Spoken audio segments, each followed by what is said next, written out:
Je suis Gabriel Épousé, je suis neurobiologiste.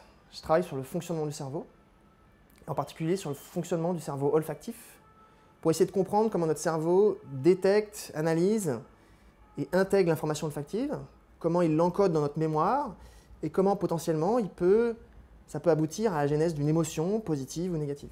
Et dans le contexte de mon travail de recherche, le nez du vin est un objet tout à fait pertinent puisqu'il a rassemblé toute une bibliothèque d'arômes qui va permettre au cerveau olfactif de s'exercer, de se familiariser avec des odeurs, d'améliorer la résolution de la mémoire olfactive et d'une certaine manière d'optimiser la capacité de se rappeler de ces arômes.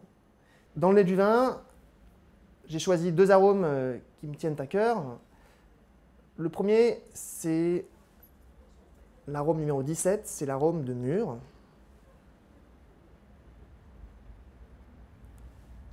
C'est un arôme que j'aime beaucoup car c'est un arôme que je retrouve dans des vins de la Côte de Nuit par exemple, dans le pinot noir.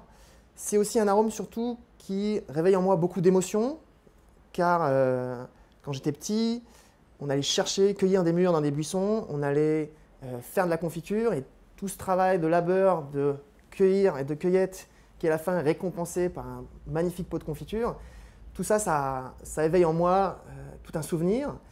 Et je trouve que cet arôme de mûre, il a justement là pour, dans mon cas personnel, montrer le lien intime qu'il y a entre l'odorat et l'émotion.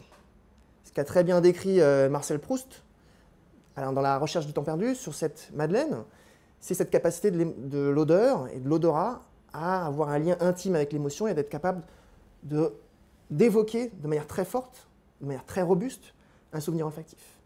Un intérêt du nez du vin, c'est d'avoir permis pour le dégustateur de rassembler des molécules chimiques qui caractérisent certains vins, certains cépages, certains terroirs, et de nous permettre d'associer la présence de cette molécule avec un mot. Et on sait que la difficulté dans l'art de la dégustation, c'est souvent de verbaliser ses perceptions, de mettre un mot sur un arôme pour pouvoir ensuite remplir un commentaire de dégustation. Je prends un exemple. L'arôme 47, l'arôme de diacétyl. Le diacétyl, c'est une molécule qui évoque l'odeur de beurre frais.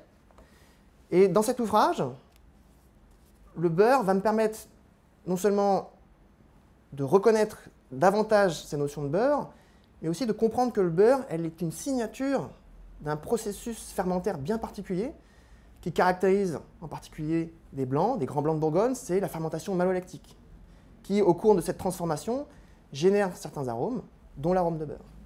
Et donc, la richesse du nez du vin, c'est de non seulement nous aider à verbaliser cette odeur, de la reconnaître, de mieux la mémoriser, mais aussi de comprendre le sens de cette molécule quand on va le retrouver dans le vin.